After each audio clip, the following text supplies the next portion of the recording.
Southwest monsoon is very likely to strengthen over the west coast of India, including Goa from 11 June 2021. The increased rainfall activity is likely to continue for about a week from 11 June.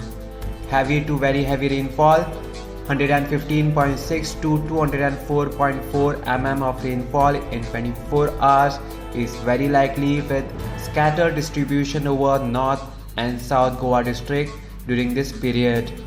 Also, extremely heavy rainfall higher than 204.4 mm in 24 hours is likely at isolated places during the period from 12 June onwards.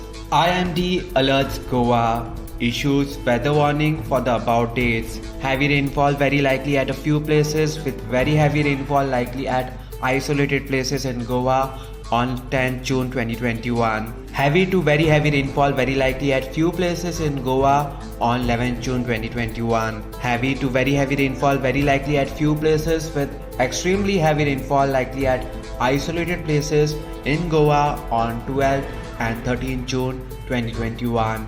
Fishermen are advised not to venture into these areas during the above mentioned period. Subscribe to Goa First News and Entertainment channel and click on the bell icon and never miss any update.